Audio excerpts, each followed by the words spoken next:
Canal Neville e Amigos, um canal espiritual, um canal de poder, um canal ligado na sua centelha divina. Olá amigos do YouTube. Tudo jóia? Que tal mais um excelente e inspirador áudio de Neville Goddard hoje? Mas antes, humildemente, já peço a você que nos deixe aquele like, compartilhe esse conteúdo, comente e se inscreva no canal, pois isso é muito importante para nós. Muito obrigada! Neville Goddard é mesmo muito inspirador, não é mesmo? Esse magnífico professor espiritual continua sempre, apesar do passar dos anos, cativando cada vez mais pessoas ao redor do mundo com suas ideias e ensinos espirituais, e talvez você também seja uma dessas pessoas. Suas frases de poder atravessam gerações, inspiram e guiam pessoas do mundo todo pelo vasto reino da imaginação humana. Foi ele que disse: ao invés de olhar para a Bíblia como o registro histórico de uma antiga civilização ou como a biografia da vida incomum de Jesus, veja-a como um grande drama psicológico ocorrendo na consciência de cada homem, pois a consciência é o poder da ressurreição ressuscitando aquilo que o homem é consciente de ser. O homem está sempre concebendo o que ele é consciente de ser. Esta é a verdade que liberta o homem, pois é o próprio homem que sempre se aprisiona ou sempre se liberta. Neville era, e é realmente muito inspirador. Então, para aproveitarmos todo esse conhecimento deixado pelo mestre, cabe a nós hoje colocarmos as suas ideias e técnicas em ação, e desfrutarmos das magníficas realizações imaginativas. Então, sem mais, vamos ao nosso áudio de hoje. Ele é uma continuação da nossa série de áudios intitulada Imaginação Desperta. Espero que você esteja gostando. Então vamos ao nosso áudio de hoje, ele começa assim. William Blake disse em sua obra intitulada Jerusalém: a imaginação é um mundo real e eterno do qual este universo vegetal visível é apenas uma pequena sombra. Então o que é a vida do homem senão arte e ciência? E eu também não descanso nessa minha grande missão de desvendar os mundos eternos e abrir os olhos imortais do homem que estão contidos nos mundos do pensamento por meio dessa eternidade sempre crescente no seio de Deus que é a imaginação humana. Einstein também disse: a imaginação é mais importante que conhecimento. Certas palavras com o passar do tempo acumulam tantos significados estranhos que no final quase perdem o seu verdadeiro significado ou conotação. E uma dessas palavras é a palavra imaginação. Esta palavra serve, por exemplo, para descrever vários tipos de ideias, algumas das quais diretamente opostas uma da outra. Imaginação pode significar fantasia, pensamento, alucinação, desconfiança e por aí vai. Então, de fato, como é tão vasta sua aplicação e tão variados são os seus significados que a palavra imaginação não define um status, e nem possui um significado fixo. Por exemplo, quando pedimos para alguém usar sua imaginação, queremos dizer que a sua atual perspectiva ou compreensão ainda é muito limitada, e, portanto, não é suficiente para realizar a sua tarefa. E logo em seguida dizemos a essa mesma pessoa que suas ideias são pura imaginação, expressando assim que suas ideias são infundadas. Dizemos que uma pessoa ciumenta, ou desconfiada, é vítima de sua própria imaginação, insinuando que os seus pensamentos são falsos. No minuto seguinte damos a um homem o mais alto tributo, destacando-o como um homem de grande imaginação, e assim, a palavra imaginação não possui nenhum significado definido. Nem mesmo o dicionário nos ajuda neste sentido. Ele define a imaginação como 1. O poder de imaginar, ou ação mental, o princípio construtivo criativo. 2. Um fantasma. 3. Uma crença ou noção infundada. 4. Planejamento, plotagem ou esquema de construção mental. Então eu associei e defini a figura central dos evangelhos como sendo a imaginação humana, que é o poder que torna possível o perdão dos pecados e da realização dos nossos objetivos uma coisa inevitável. No livro de João, no versículo 3 está escrito: todas as coisas foram feitas por ele, e sem ele nada do que existe teria sido criado. Há apenas uma única coisa operando no mundo, e essa coisa é a imaginação, e todas as outras coisas são apenas deformações dessa mesma imaginação. Lemos em Isaías 53, versículo 3. Ele é desprezado e rejeitado pelos homens, o homem das dores, e conheceu o seu sofrimento. Concluímos então que a imaginação é a porta de entrada para a realidade. O homem, disse Blake, é tanto a arca de Deus, como um fantasma da terra e da água. Naturalmente, ele é apenas um órgão natural sujeito aos sentidos. O corpo eterno do homem é a imaginação, ela é o próprio Deus em si, o seu corpo divino. Eu não conheço melhor e mais verdadeira definição de imaginação que essa de Blake, pois através da imaginação nós temos o poder de sermos qualquer coisa que desejarmos ser. Através da imaginação, podemos desamar e transformar a violência do mundo em paz. Nossos relacionamentos mais íntimos, assim como os mais casuais, se tornam imaginativos quando despertamos para o mistério escondido através dos tempos que Cristo em nós é a nossa imaginação. Nós descobriremos então que à medida em que vivemos pela imaginação, ou por Cristo, é que nós verdadeiramente poderemos dizer que vivemos de fato. Eu quero que este livro seja o mais simples, o mais claro, e o mais franco trabalho que eu possa fazer, e que eu possa encorajá-lo a trabalhar de maneira imaginativa para que você possa abrir os seus olhos imortais dentro dos mundos do seu pensamento onde você vê a todos os desejos do seu coração como grãos maduros prontos para a colheita. A Escritura diz em João 10, versículo 10.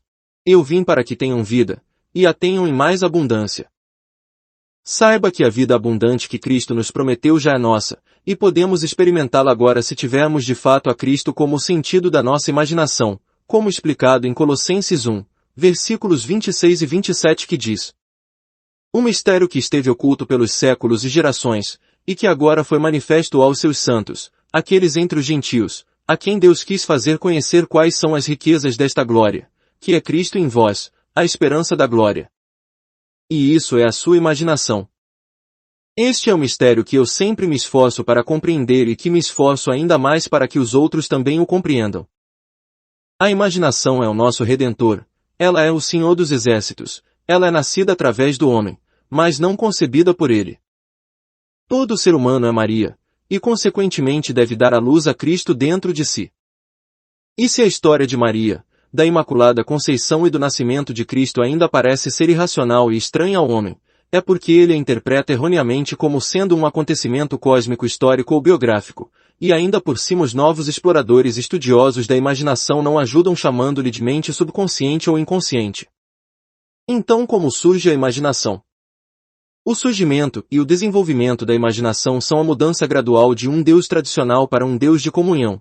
Pois se o nascimento de Cristo no homem parece lento, é porque o homem não está disposto a abandonar a sua confortável, porém falsa fixação na crença tradicional. Moisés e Arão reuniram a congregação diante do rochedo e em seguida exclamou: ouçam agora, ó rebeldes! Será que teremos de fazer jorrar água desta rocha para saciar vossa sede? E erguendo o braço Moisés bateu na rocha 2 vezes com seu cajado e imediatamente jorrou água potável dela, e esta saciou a sede de todo o povo, inclusive de seus rebanhos. Como descrito em Números 20, versículos 10 e 11. Quando a imaginação foi descoberta como o primeiro princípio da religião, a pedra do entendimento literal sentirá o toque da vara de Moisés, e como a pedra no deserto de Zin, jorrará a água do significado psicológico para saciar a sede da humanidade, e todos os que beberem do cálice oferecido e viverem uma vida de acordo com esta verdade, irão transformar a água do significado psicológico no vinho do perdão. Então, como bom samaritano, eles irão derramá-lo sobre todas as feridas. O Filho de Deus não deve ser encontrado na história, e nem em qualquer forma externa. Ele só deverá ser achado como a imaginação daquele em quem a sua presença se torna manifesta. O poeta do século XVII Ângelus Silesius disse: se tu fosses uma manjedoura para o seu nascimento, Deus se faria uma criança novamente na terra. O homem é o jardim onde dorme o Filho unigênito de Deus, e ele desperta este Filho elevando a sua imaginação aos céus cobrindo aos homens a sua altura divina. Então dessa forma nós devemos seguir imaginando mais do que o melhor que conhecemos. E no momento em que o homem despertar para a sua vida imaginativa, ele deve realizar o teste para a sua filiação. O antigo poeta James Montgomery escreveu: Pai, revele o teu filho em mim. E a Escritura diz: isto agrada a Deus quem me separou do ventre de minha mãe e me chamou pela sua graça, como em Gálatas 1, versículo 15. O teste supremo de filiação é o perdão dos pecados, e o teste que sua imaginação é Jesus Cristo, Filho de Deus, é sua capacidade de perdoar os pecados. Pecado significa perder o seu rumo na vida ou estar aquém do seu ideal, ou seja, não conseguir alcançar os seus objetivos. O perdão significa a identificação do homem com o seu ideal, ou seu objetivo na vida. Esta é a função do despertar da imaginação, que é o seu supremo triunfo, pois ele testa a capacidade do homem de adentrar e comungar com a natureza oposta do seu estado. Em Jó 3, versículo 10 lemos: que diga o fraco, eu sou forte. Mas fazer isso racionalmente é impossível, pois somente uma imaginação despertada pode adentrar e comungar com a natureza do seu oposto. Esta concepção de Jesus Cristo ser a imaginação humana levanta uma série de questões fundamentais, ou seja, seria a imaginação um poder suficiente, não só para permitir-me assumir que eu sou forte, mas também um poder que me torne capaz de executar tal ideia? Interrogação. Suponhamos que eu deseje estar em algum outro lugar ou em alguma outra situação. Por acaso poderia eu, imaginando-me em tal estado ou lugar, alcançar a sua realização física? Interrogação. Vamos supor que eu não possa pagar por uma viagem e chegue à conclusão que este meu atual estado social e financeiro se opõe a essa ideia que eu quero realizar. Será que a imaginação sozinha seria suficiente para realizar esse desejo? Interrogação. Será que a imaginação compreende a razão? E por essa razão quero dizer deduções a partir das observações dos sentidos. Ela compreende o mundo dos fatos externos. Interrogação.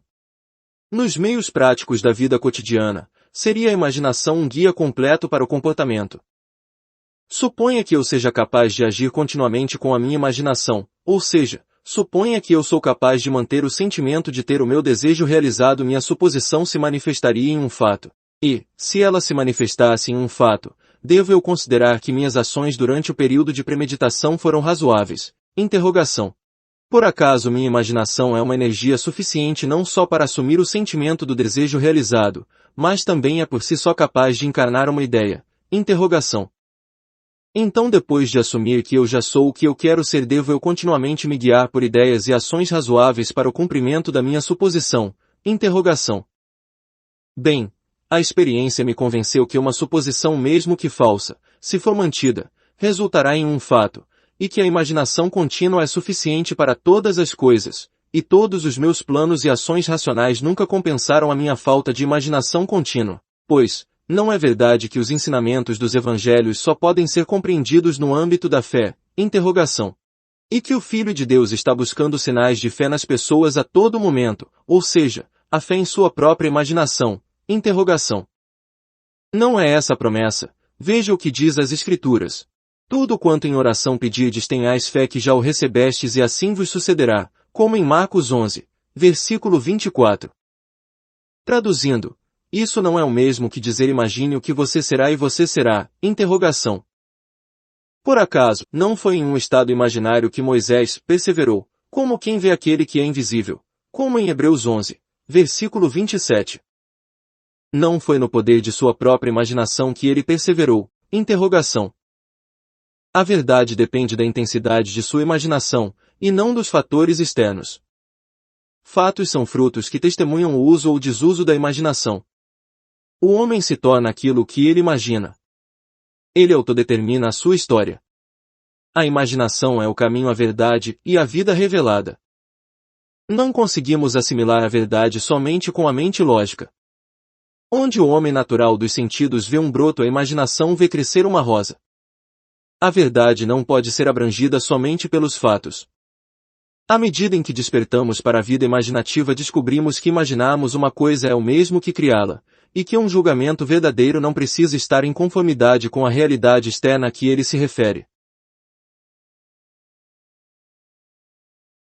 E aqui, meus amigos, termina essa parte do nosso áudio de hoje. Espero que esteja gostando.